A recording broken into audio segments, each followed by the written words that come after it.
So, ayan. Nawala. Apat na tayo, tapos nawala pa yung isa. Sige, hayaan mo siya.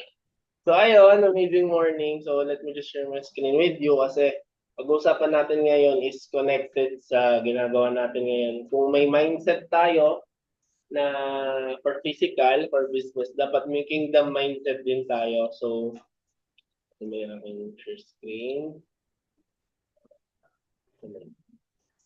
Portion of screen share. Oops. So, ayan, let me just share my Kita na ba ang aking screen? Wait lang. Yes po, pero hindi po maayos. Wait lang. Ayos ko lang. So, ayan, amazing morning. Okay na? Nakaayos na siya? Okay na po. So, ayan. So, amazing morning ulit sa ating lahat. And I am Mentor RJ Abram Nitro. So, we're doing this for the next generation, which is tayo, ba? Mga mas bata sa atin. And for today, we're gonna discuss, mabilis lang ang short devotion lang to, napakamahalagang mindset na dapat meron tayo, which is yung kingdom mindset. It talks about una, yung foundations. Pag-usapan natin dito yung foundation, stewardship, purpose over profit, the heart test, faith over fear, and lastly, yung eternal legacy. So sa 6 weeks na ito, kailangan maayos yung mindset mo pagdating sa spiritual na bagay. Diba? And ang pag-usapan natin muna ngayon, or we have this series, so the first thing that we're gonna discuss is the foundation. Kailangan ayos muna yung pundasyon mo, lalong-lalo na spiritual. And kasi, especially tayo, nasa business aspect tayo, business becomes dangerous when God is not first. So kailangan talaga yung foundation natin, di ba? We need to prioritize God's presence, principle, and purpose sa buhay natin. Kasi ang daming mga nasa ganitong field na yes, they become top earners, yes, they become millionaires, multimillionaires, and bakit, tanungin mo sila, some of them, yung malayo kay Lord, bakit kulang? Yung nakuha na nila lahat ng kayamanan, pero bakit kulang? Kasi mali yung foundation nila. But today, we're gonna discuss ultimate foundation. Bakit ito yung kailangan natin magkaroon ng foundation. So before that, let us all pray muna para hahingin kay Lord yung guidance. So ayan, let us pray. Heavenly Father, we thank you for this day. Lord, salamat po na ang mga kabataan, Panginoon, especially sa group ng MVP, Lord, ay may ganitong klaseng devotion, Panginoon. I pray na hindi po dito matatapos, mapuputol, and I pray, Panginoon, na it will grow, it will expand, and it will change lives, especially spiritual aspect of it. Lord, I pray na as I speak, Lord, bless the readings of your word, Panginoon, at hindi kapurihan at kaluwalhatian ko mahayag, kundi ikaw, Panginoon, ikubli mo ako sa iyong likod. Panginoon, upang kapurihan at kaluwalhatian na mahayag sa iyo, Panginoon. Give us wisdom, give us strength, O God, to understand, Lord, to dissect your word, Panginoon, sa araw na ito. And Lord, may we apply it on our daily living. We praise you, we glorify you, we bless your name. God's people say, Amen. Amen. So ayan, napakaganda ng topic na to kasi ito talaga yon. Kailangan sa buhay natin, ito muna yung foundation natin. But before that, may kwento ko sa inyo. So ayan. So, quick story lang para relate tayo. So itong taong ito, si Robert Herjavec, kung kilala niyo siya, he is a Canadian businessman, investor, author, and well-known personality. Kaya ako sasabihin kung saan. So itong taong ito, yung success niya, matindi sa larangan ng negosyo kasi nakapagtayo siya ng several business in the technology field, nakapag na-found niya yung kanyang Heritage Group which became highly successful. So, di ba, grabe. And became a multi-millionaire and famous investor. And siya, $1 million talaga yung earn niya. I think yung net worth niya around of dollars. Hundreds of millions of dollars. So, grabe. And so ayan, kumbaga sa kwan, nasa kanya na yung kayamanan, yung riches, possessions, and everything. And alam niyo ba, dumating sa buhay ni Robert na despite becoming wealthy and famous, he faced depression, loneliness, broken marriage, hinawalayan siya, and reached a point where he considered ending his life because he felt so empty inside. Nung malayo ka ba kay Lord, na-feel mo yan, na lonely ka, alone ka, depressed ka, baka ikaw yung nakaka-feel yan ngayon. So I just want to encourage you na hindi pa huli ang lahat. Kasi kagaya ni Robert, ang ginawa niya, di ba? He found his true peace when he surrendered his success back to God. So everything he owns, yun pala hindi nakakapag-define, only God. Kaya nung bumalik siya, bumalik yung joy, bumalik yung excitement, and siya yung negosyante na merong everything kasi si Lord nasa kanya na. And kung hindi nyo siya kilala, siya yung isa sa mga personality sa Shark Tank. Ayan, kung familiar kayo sa Sharks, di ba? So, isa siya doon sa mga well-known personality. Siya ay pang-apat sa network kasi pinakamayaman dyan si Mark Cuban ata, I think 7 to 9 billion US dollar yung network niya. So, siya pang-apat siya dyan. And just imagine, di ba? Kung ikaw yung tipo ng tao ngayon na you feel alone, depressed, or whatsoever, just want to encourage you na hindi pa huli ang lahat kung bakit ka ba binubuhay ni Lord, di ba? May i-reveal pa siya sa'yo. So ngayon, I just want to read the main verse for today, which is we all know na itong Matthew 6:33. So in ESV, so ako na lang, sabi dito, but seek ye first the kingdom of God and His righteousness, and all these things will be added unto you. So yung context ng Matthew 6:33, if nabasa natin, Jesus is teaching, or ito yung part ng Sermon on the Mount, diba? Yung Matthew 5 to 7, yun yung Sermon on the Mount. So, ang daming yung Beatitudes, everything, mga teachings, learnings, everything, diba? Nandun lahat. And sabi dito, Jesus is teaching about trusting God for provision because God knows and cares for you. Ayan yung sinabi ni Lord yon, di ba? Napakaganda kasi sa Matthew 6 din, kung babasahin nyo, napakagandang verse. Nandiyan din yung kahit yung mga ibon sa parang, kung ikaw, napipil mo na hindi kaya mag-provide ni Lord, tignan mo yung ibon sa parang, di ba? Hindi naman sila nagtatrabaho at pinapakain sila ng Panginoon. So, nandyan lahat yon. Maganda basahin natin, di ba? So, nandyan lahat yon yung sa Matthew 6. So, dito kasi sabi ng Panginoon, instead of being consumed by anxiety, stress over material things, believers are to seek first. Kailangan daw, isip mo muna yung kingdom, isip mo muna si Lord. Meaning of kingdom dito is si Lord mismo. Seek first Lord in your life, God in your life. And sabi dito, what do you mean by God's kingdom is God's rule, authority, and mission here on earth. And yung righteousness niya kasi is living according to God's will and standard. So si Lord pala may standard. Yes, may standard si Lord. Kaya kailangan natin malaman kung ano ba yon. And Jesus calls us to focus on God's will and let Him handle the rest. So ayan, lalo na sa atin ngayon, di ba? We are in a faith business. Di ba? So if sa tingin mo naman, you did your part bilang tao, maybe it's time to put everything or put all the trust kay Lord kasi He will do the rest. And it's a call to faith-based priority. So, kailangan yung foundation muna natin ito, Matthew 6:33. Diba? So, ito may 5 points lang ako sa inyo na iiwan ngayon na bakit nga ba kailangan nating isik muna si Lord at yung lahat ng bagay ay madadagdag sa atin. So, ngayon, first point is this, kingdom first because the business is second. Many people nowadays, di ba? Ako naman minsan guilty din. Hindi ako perfect ha. So ako din minsan guilty na nire-reverse natin yung order. Minsan we seek business rather than we seek God. Or maybe we seek business tapos after ng talk natin and everything, saka na si Lord sa gabi na or pag may spare time na lang or pagka-available yung time ko, saka na si Lord, 'di ba? Pero God or Jesus teaching us that we need to put God first before everything else. Kasi alam nyo ba, God is not against success.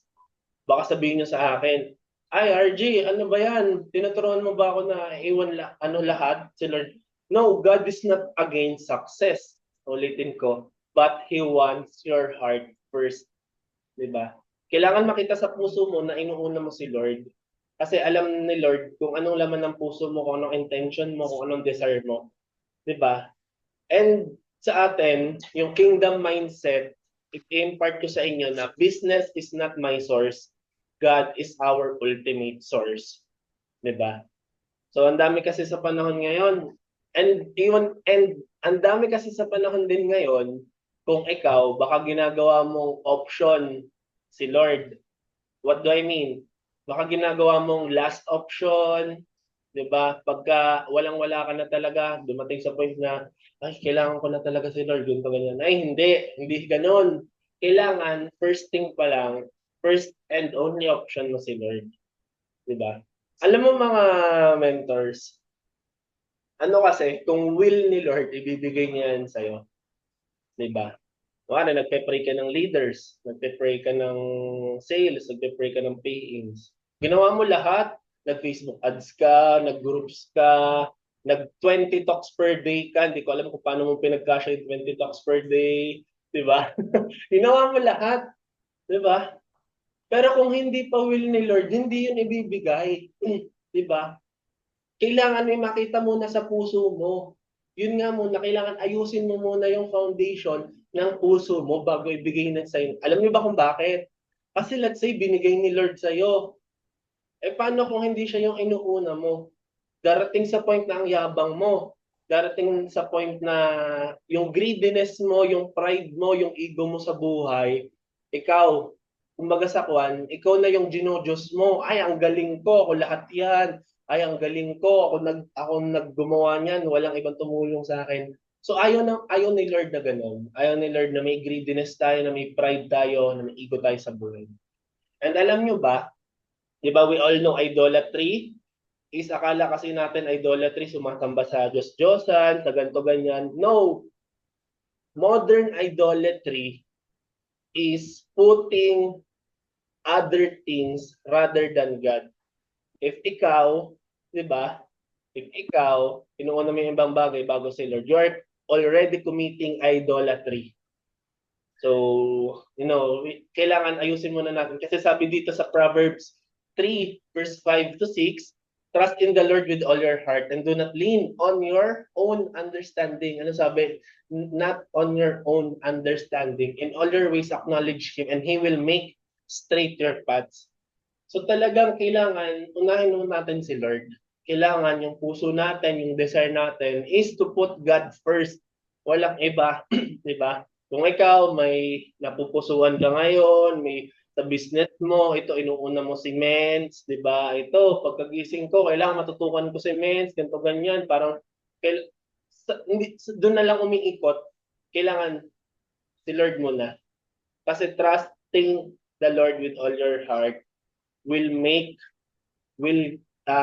God will make your straight yung paths mo sa buhay. Di ba? Kumbaga sa kwan, kaya nga sabi ko, yung will ni Lord, straight path yan, smooth yung dadaanan mo. Di ba? So second point natin is, when God is first, everything else follows. Pansin nyo ba yon? Yung mga taong sinusuko yung buhay kay Lord na, Lord, ito ginawa ko, nag-50 talks per day ako. Di ba? Nag-50 talks per day ako. Hindi ko alam kung paano niya pinagkasya yung 50 talks per day. Di ba? Nag-50 talks per day ako. Nag-flyering ako ng 2,000 sa baba ng MRT may show. Mga ganon. Lahat ginawa mo. Pero sabi nga dito, when God is first, everything else follows. Di ba? So, kailangan makita natin to na kailangan we need to put God first kasi lahat naman actually ito may story din ako. Yung pinsan ko, nakwento ko nata kay Mentor Ayla, yung pinsan ko hindi siya ready. Alam nyo ba, si Lord pag magbibigay sa'yo ng blessing, kahit hindi ka ready and prepared, ibibigay niya yun basta okay yung puso mo. So, alam nyo ba yung pinsan ko, nag-take siya ng board exam as civil engineering. Alam niya sa sarili niyang kulang yung time ng pag-aaral niya 'Di ba? Wala, as in kulang. Kumbaga sa kwan, nagkakaroon na siya ng self-doubt na hindi siya papasa. Alam niyo yung ginawa niya, last minute, doon na lang, Lord, ikaw na po ang bahala. 'Di ba? Dumating yung result. Actually, hindi siya confident. Inaano niya na lang kay Lord, Lord, ikaw na po bahala. Kasi alam ko din yung heart niya, malapit siya kay Lord. Pagdating nung yung result, 26% lang kasi out of 100 yung nakapasa. 'Di ba? Isa siya doon. So what do I mean? Ila, kahit pala ikaw yung tipo ng taong lahat inaral mo, lahat pinaghandaan mo, pero kung ang unang bagay ay hindi ka handa kay Lord, wala. Everything else will not follow according to His will. Kasi sabi dito, di ba? But seek ye first the kingdom of God and His righteousness. Makikita natin dito, all these things will be added unto you. So, ibig sabihin, God promises for provision. So yes, isip mo muna si Lord kasi ano na lang naman, kumbaga sa extra, bonus na lang yung ibibigay sa'yo ni Lord. And yung all these things will be added unto you, it pertains about provision. Alam niyo si Lord, yung pangako ni Lord, huwag tayong titigil na kumapit doon. Diba? Kasi some of us tumigil na sa pagpe-pray ng, ay Lord, nagpe-pray ka ng, let's say, nagpe-pray ka ng first car, nagpe-pray ka ng leader, nagpe-pray ka ng first million mo. Tumigil ka na sa pagpe-pray kasi nawala na yung tiwala mo kay Lord eh. Huwag mong titigilan sa panalangin. Kasi, sabi dito, if yung puso mo tama na unahin mo si Lord, God promises provision. Diba?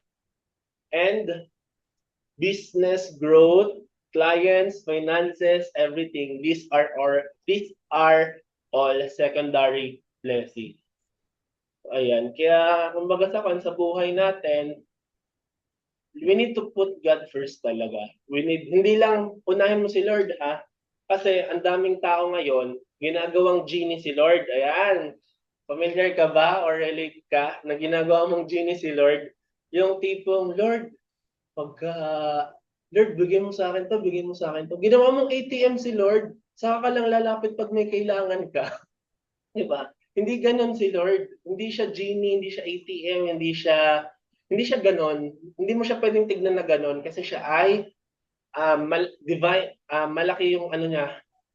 Ay, hindi mo siya pwedeng tignan ng ganon. Kung ganun kasi yung mindset mo, patungo kay Lord, naku po, mababaw lang yon, pati short term lang yon. Pero kung titignan mo si Lord as ka-partner mo sa buhay, 'di ba? Partner mo, 'di ba? Ka-buddy mo, best friend mo, close friend mo. Pag may nangyayari ka sa kanya mo agad isusumbong. And alam niyo mga mentors, nung nag-ano kami, nag-quarterly bonding, though antok na kami sa mga sharings and everything, one thing yung tumatak na sinabi sa akin ng mentor Peach. Kung may problema ka sa buhay, ang una mong lalapitan at sasabihan, huwag yung mentor mo, huwag yung angel mentor mo. Alam mo kung sino? Si Lord ang una mong sasabihan. Kasi iba yung outcome pag kay Lord mo, pag si Lord inuna mo, 'di ba? So yun yung sinabi na tumatak sa akin na pag may problema ka, pag may achievements ka, kung ano man nangyari sa buhay mo, huwag kay mentor mo muna ipapaalam kay Lord. Pangalawa na lang si mentor. 'Di ba? Kasi si Lord, ano din siya, seloso din siya. Yan, sinasabi ko na sa inyo. Si Lord, hindi lang siya yung nagpo-provide. Pag hindi mo siya inuuna, nagseselos din siya. 'Di ba? At may effect yan sa kakalabasan sa buhay mo. So, ayun. So, second is when God is first, everything else follows. Third point is this: chase God and success will follow according to what? To His timing. Diba? So, lagi naman nating sinasabi dito sa ating business na, diba, sa Ecclesiastes 3:11 na in His beautiful time. Diba? Lagi natin sinasabi yon, diba? Tapos yung sa Isaiah na in God's perfect timing ay the Lord will make it happen. Sinong gagawa? Si Lord, hindi ikaw ang gagawa ng timing na yon. Yes, gagawa tayo if nakita natin yung opportunity, but si Lord talaga yung will do the rest. Kasi may mga battle tayo may mga battles tayo na hindi natin nakikita, kailangan ayusin muna yun, di ba? So sabi dito, you don't need to chase success. Chase God and success will follow according to His timing. So ayan, sinasabi ko sa inyo, ang daming tao ngayon, nakikita ko, they are chasing success. Wala namang problema doon, pero dapat hindi mo yun chine-chase kasi darating naman siya eh. Darating siya sa point na magugulat ka na lang, binigay na pala sa'yo ni Lord yun. 'Di ba? So, ang dami kasing tao ngayon na nung inuna talaga nila si Lord, ano lang ha, hindi intro boys na sa una lang magaling ha. Hindi. Dapat pinamumuhay mo siya. Dapat daily basis mo, 'di ba? So, you don't need to chase success because chase God and success will follow according to His will. Kaya nga sabi dito sa Psalms 37:4, delight yourself in the Lord and He will give you the desires of your heart. Diba? So, kailangan talaga, ganito kasi baka sabihin natin, ang bossy naman ni Lord, bakit kailangan mo ko siyang unahin? Diba, bakit hindi na lang niya ibigay yung blessing kahit hindi ko siya unahin? Kasi it doesn't work that way.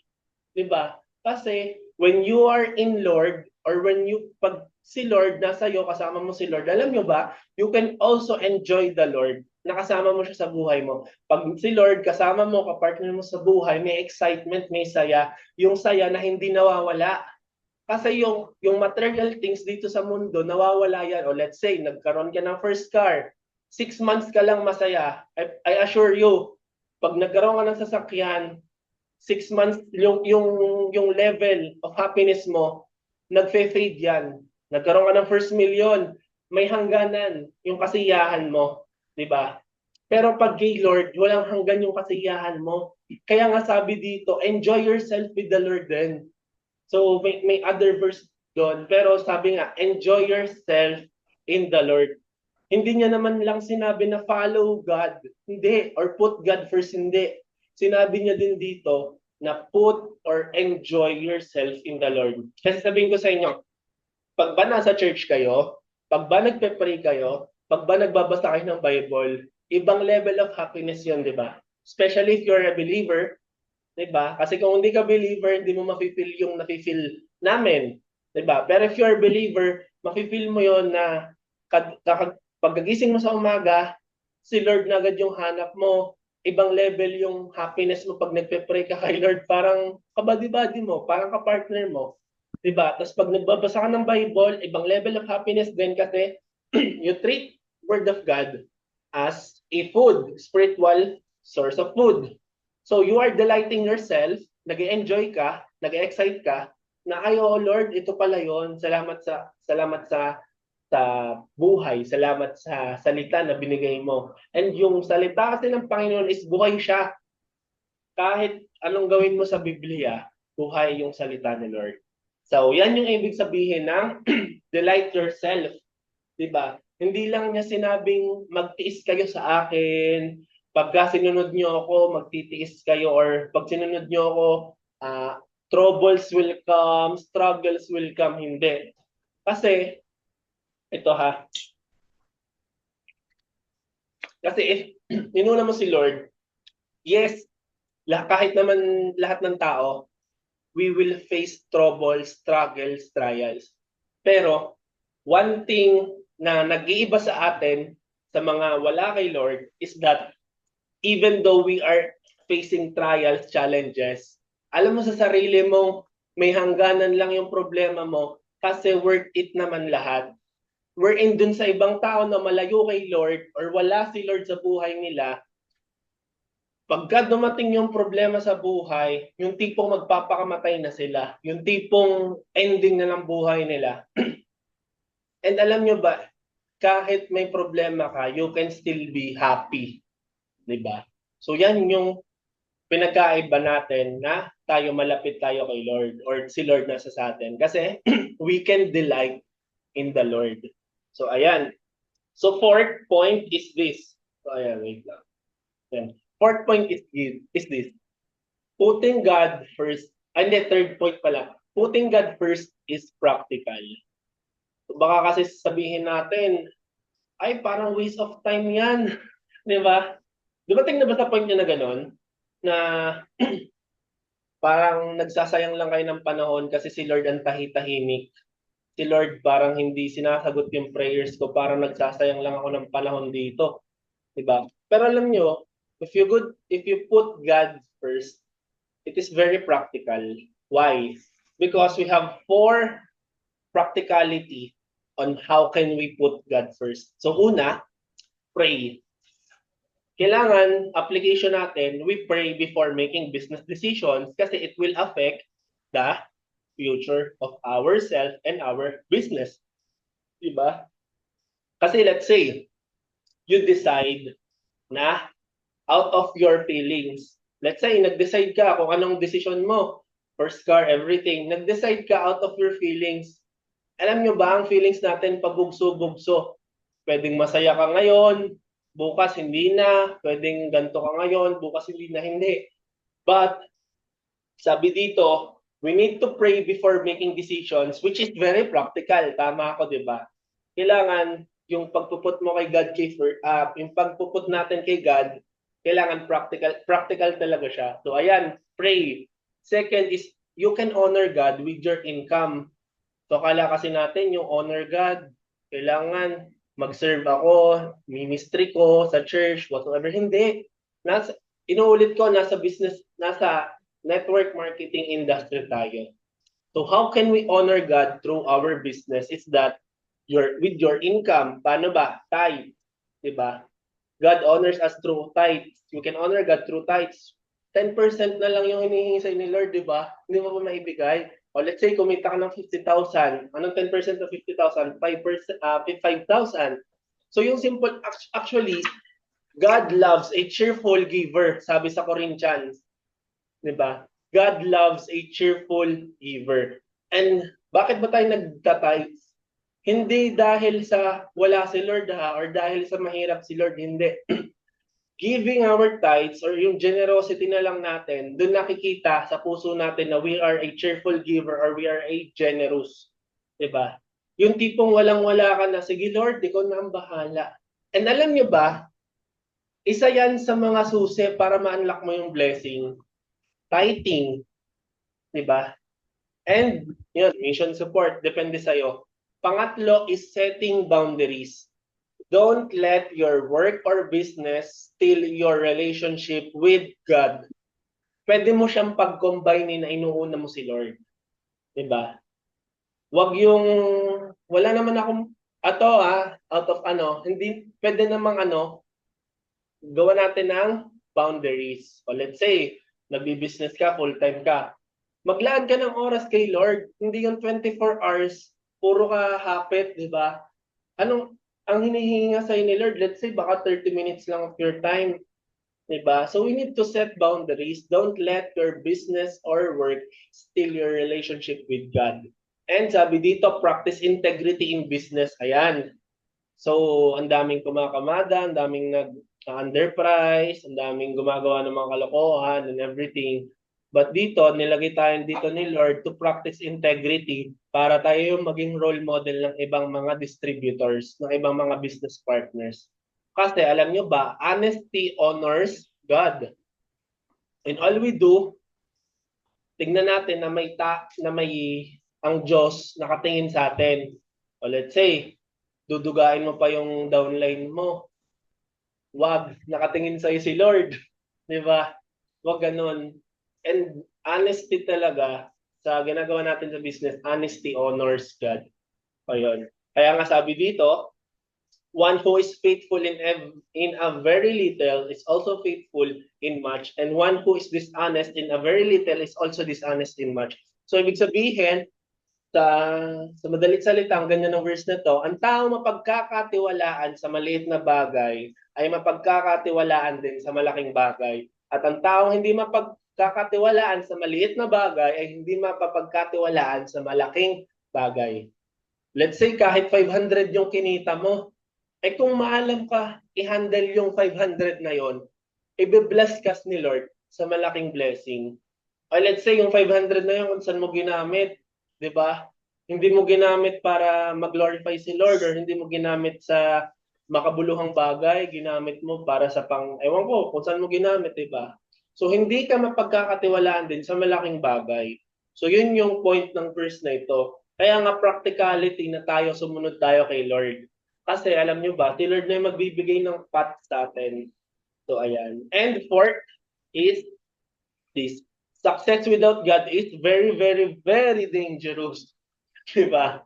Without God, wealth can lead to, yun nga, pride, greed, stress, and emptiness. And the world may call it success, but if God is not in it, it's a temporary gain with eternal loss or eternal damnation. So, ayan. So, ang daming tao nowadays, di ba? Or ikaw, baka, ewan ko, di ba? Kailangan kasi kapartner mo si Lord. Kasi if wala si Lord sa buhay mo, napaka-delikado ng buhay mo. Kahit ikaw yung pinakamayaman sa balat ng lupa, hindi. Pagka wala si Lord sa'yo, naku po. Katulad nung kanina, si Robert, ang last name nun, ang hirap kasi banggitin, Croatian. Si Robert na lang, di ba? Yung one of well-known personality sa Sharks. Sa technology industry, isa siya sa mga nangunguna. Pero anong nangyari? 'Di ba? He felt empty. Nagkaroon pa siya ng anxiety, depression, loneliness. So what do I mean? Kahit ibigay sa iyo ng mundo, kasi dalawa ang pwedeng mag-provide sa iyo. Inuulit ko sa inyo Kala kasi natin lahat ng blessing kay Lord, si Lord nagbibigay. Hindi. Dalawang pwede mag-provide sa iyo. Si Lord at saka yung kabila. Even Satan can give you wealth. Remember nung Matthew 4? Matthew 4 nga ba? Nung tinempt ng kaaway si Jesus. Tatlo yun, di ba? Tatlo. Yung una, kung anak ka nga ng Diyos, itong bato gawin mong tinapay. O, anong sabi ng Panginoon? Anong response? Ang tao hindi nabubuhay sa tatlo lamang kundi sa salita ng Diyos. Ano yung pangalawang na sinabi ng kaaway? Kung ikaw nga ang anak ng Diyos, tumalon ka nga dito sa bangin at suguin mo ang libo-libo mong anghel para iligtas ka. Ano sabi ng Panginoon, di ba? Don't tempt God. Huwag mong tuksohin ang Diyos. Tapos pangatlo, ano yung sabi doon? Pangatlo, sumunod ka sa akin, sambahin mo ako at itong lahat ng kayamanan na ito ibibigay ko sa iyo. Nasusulat. Sabi. Di ba? So even Satan can give you wealth. Pero yun ang nakakatakot. Yun ang nakakatakot. Di ba? Kaya alam nyo, dalawang pwede magbigay sa inyo. Pero yung blessing na kayang ibigay ni Lord, ibang klase yun. So sabi nga dito, the world may call it success, but if God is not in it, it's a temporary gain with eternal loss. Diba? So kailangan sa buhay natin, alamin natin, di ba? Or tignan natin, dapat si Lord talaga inuuna kasi, di ba? Success is having the right partner. Eh kung hindi mo ka-partner si Lord, wala kang success kahit makuha mo lahat. Diba? Kaya nga sabi dito sa Mark 8:36, for what does it profit a man to gain the whole world and forfeit his soul? So anong magbe-benefit sa tao? Nakuha niya nga ang mga possessions, ari-arian lahat dito sa mundo. Pagdating naman sa kabilang buhay, ayun, bagsak, 'di ba? So kailangan assess natin yung sarili natin. Kung ikaw, hindi mo pa inuuna si Lord ngayon, think of it. Because without God in your life, it can be very, very dangerous. Ang mundo natin ngayon, iba na ang tinatakbuhan, napakagulo, napaka-chaotic, lahat na ng kaguluhan, pwede mo maisip. Gera dito, gera doon, di ba? Bangga. Actually, ako every time na ako nagta-travel, parang araw-araw na lang ata may nakikita akong banggaan, disgrasya, salpukan, diba?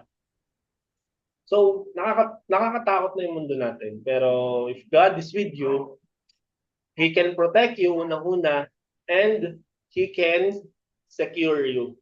And last point for today is this. Seeking the kingdom means representing the king. So pwede na, so 'di ba, we are in I Am Worldwide. So what we represent is we are an agent of hope. And alam nyo ba, in the spiritual aspect, we are also agent of Christ. 'Di ba? So dapat hindi mawawala 'yon. If you are truly believer, if you are a truly believer, dapat you represent the King. What do I mean? Dapat yung fruits of the Holy Spirit lumalabas sa iyo. Yung tipong dati kang mainitin yung ulo, yung joy, yung peace, yung love, yung fruits of the Holy Spirit lumalabas sa iyo kasi you are representing the King. And alam nyo, babasahin nyo lang yung gospel books kasi the role model, hindi lang ng network marketer, which is yung tinapik natin last week, di ba? Hindi lang yung role model ng si Lord Jesus, even as a Christian, si Lord talaga yung basis natin, yung model natin, di ba? Tingnan mo kung paano lumakad si Lord nung nabubuhay siya. Napakahinahon, napakamaawain, napakamahabagin, di ba? Yung tipong kinukutya na siya, nanlaban ba siya? Hindi. Pag binato ka ng bato, batuhin mo na ang tinapay. Diba? So, napaka-gentle. So, dapat tayo bilang Kristiyano, siya yung ating model. Kasi naparito siya sa lupa, hindi lang not to seek the lost, not to pay, or not just to pay our sins and to redeem us, but also naparito siya sa lupa para tignan or experience yung kalalagayan bilang tao.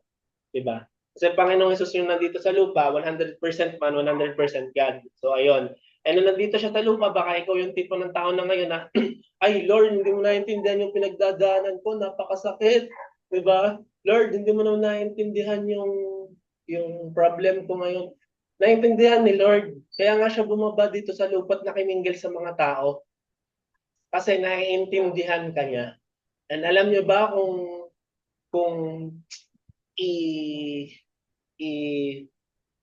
titignan yung pinagdaanan ni Lord, napakahirap din. Pero anong ginawa? Nagtiis. Lalong-lalo na nung nasa krus siya ng Kalbaryo. Na alam niyo ba, legions of angels naka-ready na upang patayin lahat ng tao nung nasa krus. Pero anong ginawa ng Panginoon? Diba? Your will be done. Yung will ng Diyos Ama dito sa lupa.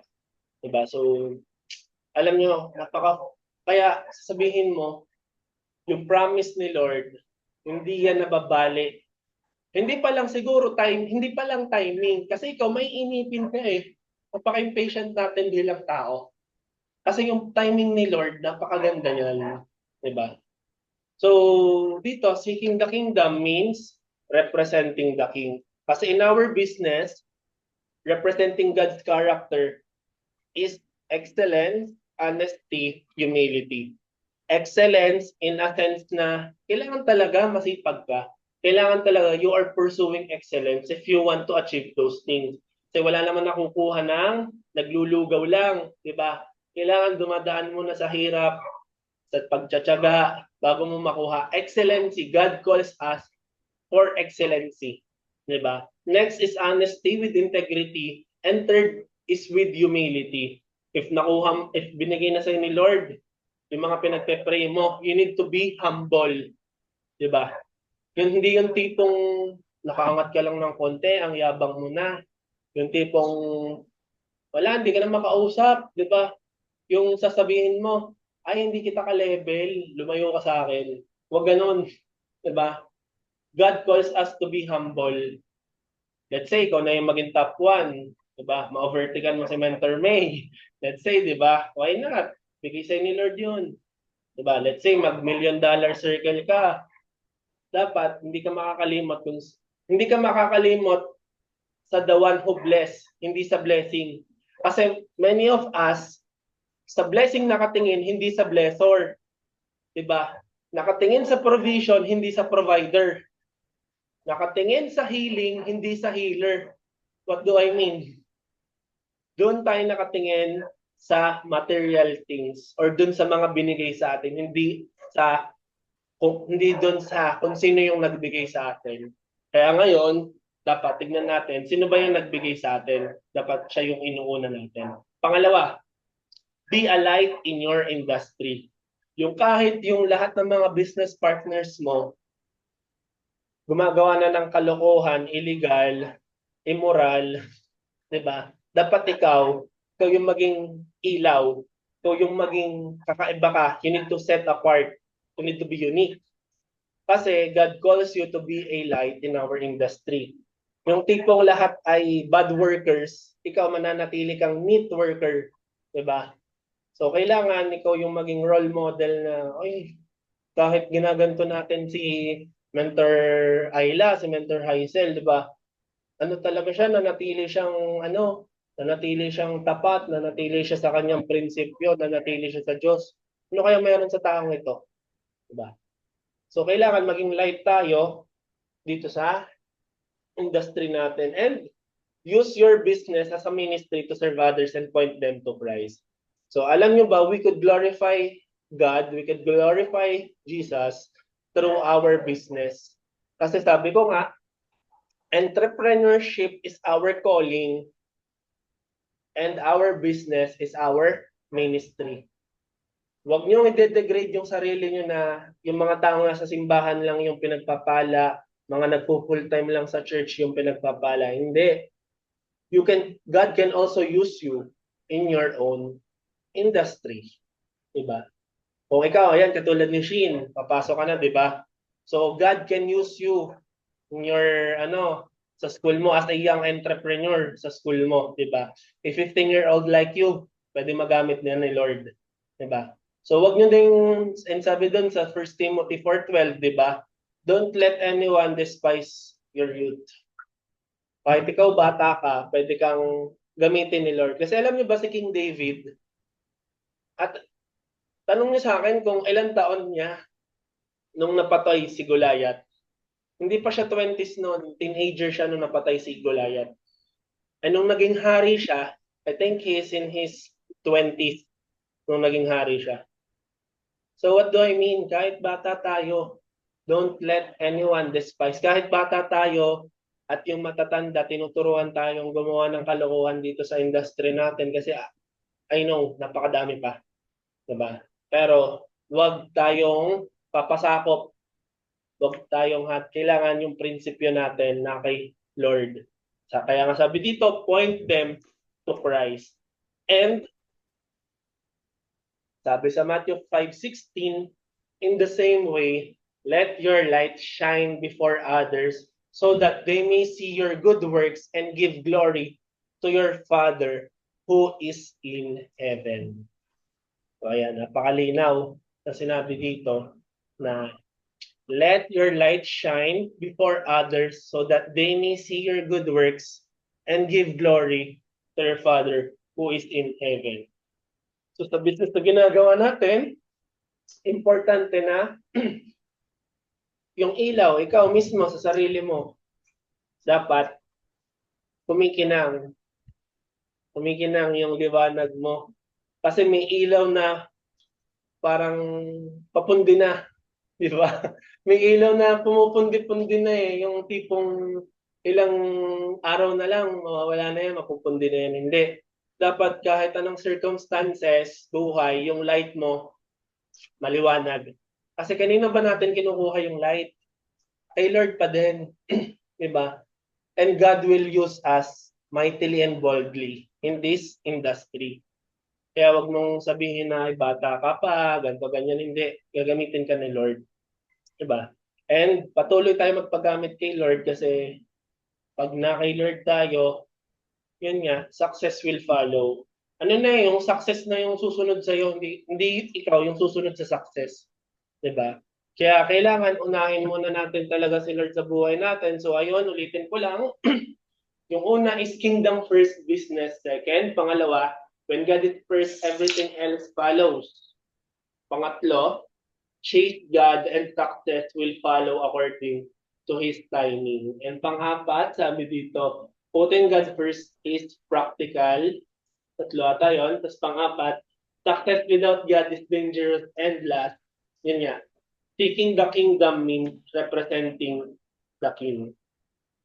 So before I end, gusto ko, yan, magsalita yung bawat isa sa atin kahit mga 2 to 3 minutes lang ng reflection questions kasi ito naman ay devotion. So sabi dito, yan, pwede kayong mamili dyan ng reflection questions. Yan. Sabihin nyo lang kung ano yung napili nyo tapos sagutin nyo. So yan, reflection questions. First, it really God, or yan, it's God truly. May really na, may truly pa. It's God truly or really first in my business and life. So second, am I trusting Him with my finances or depending on my own efforts? And third, how can I represent God better in my business dealings? Kahit hindi na this week yan, this month. So ayan. I will give you 1 minute. So and each and every one of us will answer. So ayan. So pwede kayo mamili kung ano dyan, kung sa tingin nyo ay sa na-discuss natin ngayon, ano ba yung tumatak sa'yo? Tapos sa reflection question, ano ba yung sa tingin mo ay masasagot mo dyan sa tatlong yan? So and I will give you, I think, 1 minute to answer. I think 1 minute to think, then 2 to 3 minutes to answer yung gusto niyo sabihin. So,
ayan, baka may gustong volunteer. Wala na naman siya.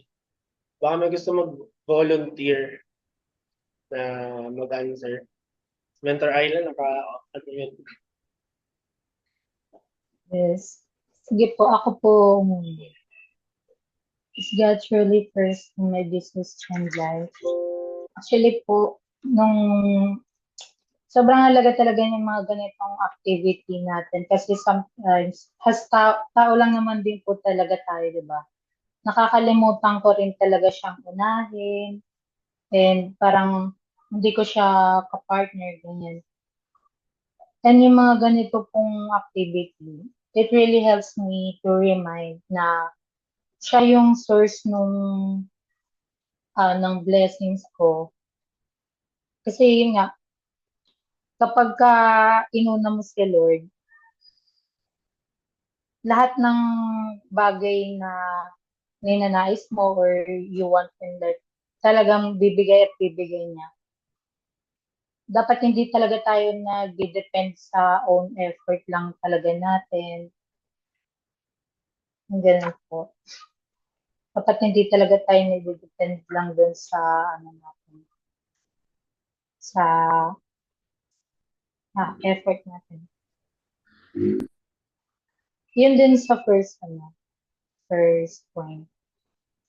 Kaya ngayon, parang this week, I'm more on i-priority ko sa Lord. Pagka gising ko, I worship Him. Not because parang nag-guilty ako na hindi ko siya inuna nung the past few days, but it reminded me na kailangan talaga na isik ko talaga siya. Ganun. Kasi kahit anong effort ko, yun nga, di ba sabi niyo po kanina, kahit anong effort mo, kung kahit anong hataw mo, mga makapit-talks pa man yan or what. Kung hindi ibibigay sa'yo, hindi ibibigay sa'yo. Ganun. So, ayan po. Yan. Thank you po, Ma'am Arch. So, ayan, thank you so much, Mentor Ayla. Sa Mentor Ayla. Ayan, sorry, medyo ano pa yung lang. voice. Okay Amazing lang. morning po, everyone. So, actually, ngayon, parang first time ko mag-i-speak kasi hindi ako masyadong vocal when it comes sa relationship ko with God. Parang ganun. So, this is my first time talaga na parang mayroong gantong group na pinag-uusapan siya. So, thank you so much. I mean, natutuwa lang ako kasi nung una nakita ko to, parang wow, mayroong gantong mga session. So, parang gusto ko ring maki-join. So, parang nahihiya pa ako nung una kay Mentor Junlex, pero nakakainis kasi wala siya dito. But anyways, Sorry. so Ginigil trip ko nga sa sa chat. oo. Oo nga eh. Ganun. Ayun, but anyways, yung actually sobrang galing. Ayan, ang galing Mentor RJ sa RG, di ba? Sa pag lead sa amin today. So yung pinaka tumatak din sa akin ngayong session is yung number 1 din, yung sinagutan ni Mentor Ayla. Actually, napatanong din ako, is it God truly first in my business and life? So parang although siguro may instances na or mostly siya yung nauna pero not most of the time, parang ganon. So itong mga session na to parang nare-remind tayo na ito dapat yung uunahin, ito dapat yung si God talaga dapat yung sinisik first before anything else, parang ganon. Kasi kung hindi siya yung inuuna natin, parang eto napansin ko rin personally sa akin, kung hindi siya yung inuuna, walang direction yung pinupuntahan mo. Kahit ang dami mong feeling mo productive ka na, feeling mo ang dami mo nang nagawa, pero walang result na nakikita. Kasi hindi siya yung nauuna. Hindi si Lord yung sinisik natin. So, ayun, napatanong din ako kasi also, na-realize ko lang din na dapat pala yung pagsisik kay Lord is hindi siya yung parang nauobliga lang tayo para isik siya. Kailangan ginagawa natin yun kasi gusto natin, kasi willing tayo na gawin yun. Hindi yun parang option lang na kailangan isik natin siya kasi after nun to follow naman lahat. So parang nagiging minsan kasi tinitink natin na parang isik ko si Lord kasi yung mga blessings to follow na yan siya, mga ganon. Pero dapat andun yung willingness na gawin yung bagay na yon kasi ayun nga, kailangan willing talaga tayo na gagawin yung isang bagay, isisik si Lord, tapos na hindi iniisip na to follow yung mga ganitong bagay, to follow yung result, yung mga ano natin, mga ganon. Then, na-realize ko rin na kahit ilang talks pa yung gawin mo per day, kahit umabot ka ng 100 talks per day, 1 minute per talks, 'di ba? So, kahit ilang talks ka pa per day, pero kung hindi will ni Lord na ibigay sa'yo yung tamang tao para sa business na ginagawa mo, wala rin. So, ayun. Ayun lang ano yung sinabi. Thank you so much. Okay lang yun, okay lang yun. So, ayan, thank you so much kasi may ano talaga kayo. Kumbaga sa kung ay may na-realize kasi nung ginagawa ko tong PowerPoint ko, habang inaaral ko siya, ang dami ko na realize na kasi minsan paisip ako, wala, oo nga, talaga nga bang noon ako si Lord. Kahit ganito, minsan may times na pinangungunahan ng takot, ng fear of the future, di ba? Or kamali kayo sa term na ganun. Kasi yung business talaga natin, faith business, kaya minsan papatanong ka, kung Lord, nasa tamang landas pa ba ako? Kasi bakit parang ang hina, parang wala. Tapos ano nga, ito nakwento ko na kay na Mentor Ryle at kay Mentor John Lex eh. Nung, nung last month, may inaano ko, may naging sa ads ko, builder, talaga. So, tuwan-tuwa ako. So, in-explainan ko siya ng Complan hanggang, hindi alas 2 yun eh, hanggang alas 3 na madaling araw, through voice message kasi ayaw niya makapag-call. Yung tipong lahat in-explain mo, tapos na iba nag-join, 'Di ba, magulat ka na lang bakit pala hindi siya agad nagre-reply sa'yo. Yun pala nag-join na si Bawi. Okay naman kasi MVP pa din, nandun nga siya kahapon. So, siyempre kumbaga sa kwan, "Lord, nagpe-pray ako ng tamang tao pero bakit ano, ganito?" And alam niyo ba may blessing kasi wala, nagpe-pray lang ako, nagse-share lang ako ng opportunities. May nakahanda palang tamang tao sa akin. Hindi malayo kasi taga Cagayan yun, mas malapit pala, 'di ba? Ang kagandahan, magkalapit pa kami. And super interested niya kahit new blood siya. So what do I mean? Minsan, si Lord may hindi ibibigay sa'yo kasi may hinahanda siyang mas greater sa'yo. So hindi ko pa naman sinasabi na mas greater, di ba? Pero I think kasi papunta din doon. So wag tayong mawala ng pag-asa na ano, basta lagi lang natin isik si Lord. Alam nyo kasi pag sinisik si Lord talaga sa buhay natin, magugulat na lang kayo sa mga blessings. Na-achieve mo na pala to, na-achieve mo. Minsan may times ka na kahit hindi mo pinagpe-pray, di ba? Na kukuha mo, kahit hindi mo pinagpe-pray, di ba? Kaya, ayun, we need really to seek God first and kasi ano talaga, kumbaga sa kuhan, si Lord na lang din naman yung magpo-provide, di ba? Kaya nga sa akin dito, siguro yung sa akin, wala si Shane, palisali, siguro mahina ang wifi nila. So, bakit nagta-try again to join ako? Ang nakalagay. Try mo lang. I-click. Wait lang. Kasi yung DR kong yon si Shane, inaano ko din siya kasi 15 years old lang siya. Actually, kaka-16 niya lang. So, medyo, yun, inaano pa natin. And, yun din kasi ang isa sa mga, ayan, nandito na siya. So, bro, magsalita kapag ano. So, yun din kasi yung isa sa mga inaano natin wherein may group tayo ng youths dito sa MVP na hindi lang more on IBP trainings which is maganda din to, diba? So, Shin, yan, magpakilala ka sa mga mentors mo. Shin, yan ka ba? Yes, ma'am. Yan. Amazing Hello po. morning. Morning. Pakilala ka tapos ano yung reflection sa'yo kanina? Wait lang po. Wala bang ilaw sa inyo? Yan. Ayan, ulitin ko po, magandang araw po sa inyo. Good morning po sa inyo. Doon po sa natutunan ko, doon sa, bago ka magnegosyo, kailangan mong ilagay mo muna si God sa buhay mo para lagi kang may gabay. Kasi nag-start din ako nito lang, siguro, mga May, ganon. Bilang isang Kristiyano, parang kailangan mo, kailangan mong ilagay mo muna si God sa buhay mo. Kasi nandoon yung mga araw na pag may problema ka, doon mo sasabihin sa Diyos na, Lord, tulungan mo ako. Tutulungan ka ni Lord. Yun nga, nung negosyo ko to, may araw na namamotivate ako, may araw na na-unmotivate ako. Pero nung sinabi ko kay Lord, Lord, tulungan mo ako. Anong gagawin ko? Lord, tulungan mo ako. Ano, bakit ba ganito ako? Pag nakikinig ako, pinipilit kong pakinggan yung sinasabi nila, wala akong maintindihan. Talagang sinuko ko sa Diyos.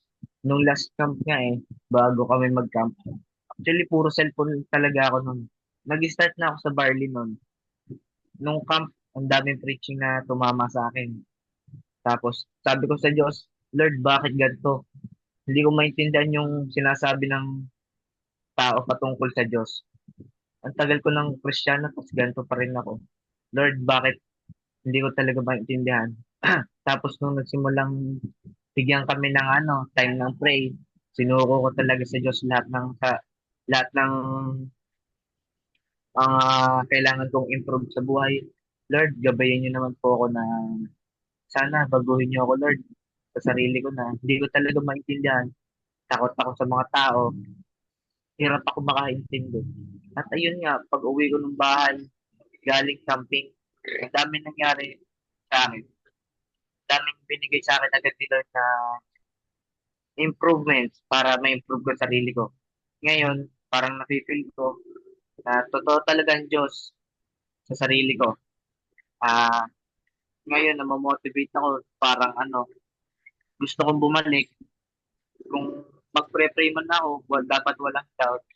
Kasi kung nagda-doubt ka sa sarili mo, parang ano bang kwenta ng pag-pray mo kung nag-pray ka sa Diyos? Kasi ganun ako before eh. Nung Lord, tulungan mo ako, may sakit ako. Parang hindi ka naniniwala sa Diyos na tutulungan ka. Ang kailangan mo lang talaga, mag-intay ka sa tamang oras. Tapos, ngayon, pag nag-pray ako sa Panginoon, Lord, tulungan mo ako sa business ko. Sana maging confident ako kahit papano. Inintay ko talaga yun, hindi ako nag-doubt. Pero, at ayun, sa tamang timing, binigay talaga ng Panginoon sa akin yun.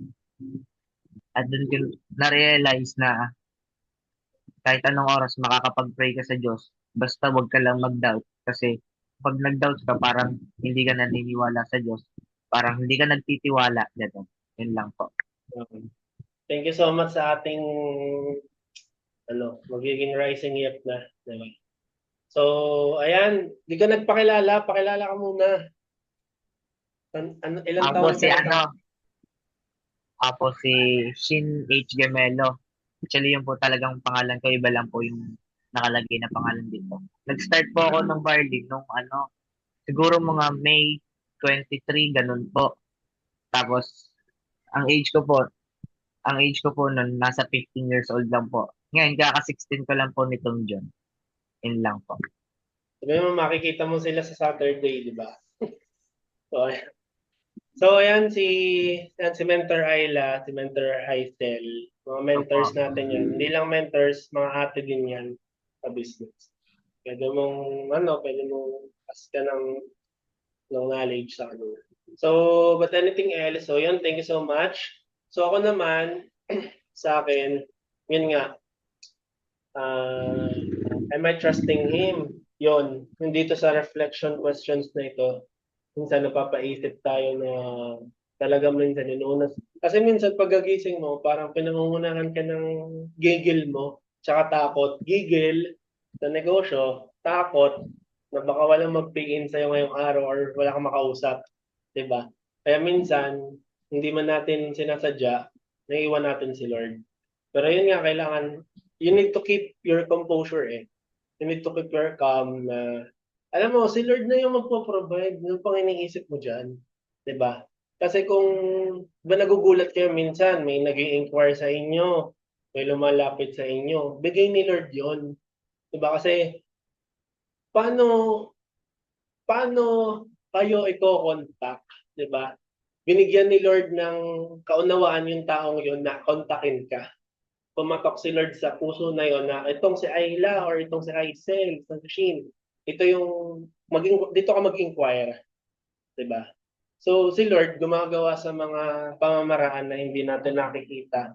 Kaya kailangan ayusin natin yung foundation, which is yung topic ngayon, ayusin natin yung foundation in our kingdom mindset na kailangan our foundation ayos muna.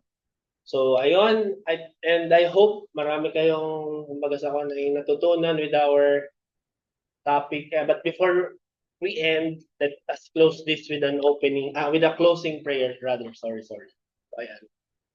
So, let's pray. Heavenly Father, we thank you for this day. Ama ko nasa langit, sambahin ng ngalan mo, Panginoon. Salamat po.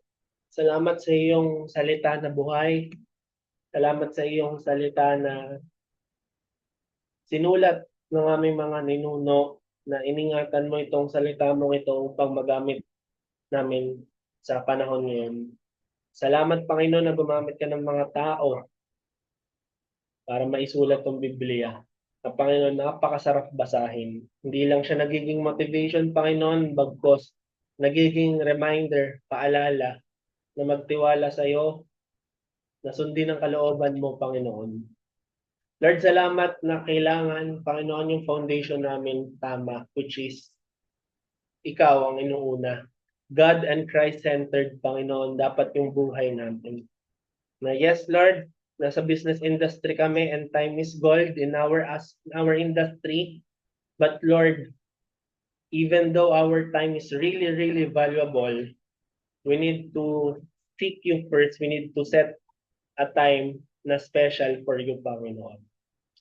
Lord, thank you for this session, Panginoon, na binigay niyo sa amin. Lord, I pray na hindi dito natatapos. Bagkus, Panginoon, ay lalago pa ito. Madaming mga kabataan, especially sa group ng MVP, na, na makakilala at makiplag in din sa ganitong session, Panginoon. And Lord, I pray and I hope, Panginoon, kung may pinagdadaanan bawat isa sa amin ng mga hidden, mga hindi namin kayang sabihin or personal battles, Lord, I pray in the name of Jesus, Panginoon, that you will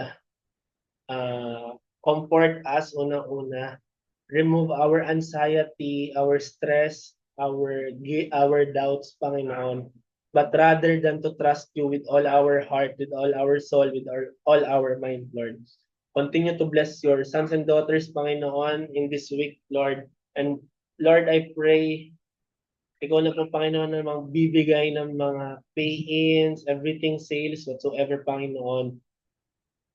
Nakaasa lang kami, Panginoon, sa iyo. We'll just do our part as a network marketer, but we know you will do the rest, Panginoon. Lord, give us the strong desire, Panginoon, to pursue, lalong-lalo na itong deepest why namin na hindi lang yung future and family, bagkus ikaw, Panginoon. Lord, bless us this, continue to bless us, protect us, guide us throughout this week, Panginoon. Lord, we praise and we apply it, yung pag-aralan ngayon in our daily life. We honor you, we glorify you, bless your name. In Jesus' name we pray. God's people say, Amen. So ayan, thank you sa mga wala yung dalawa.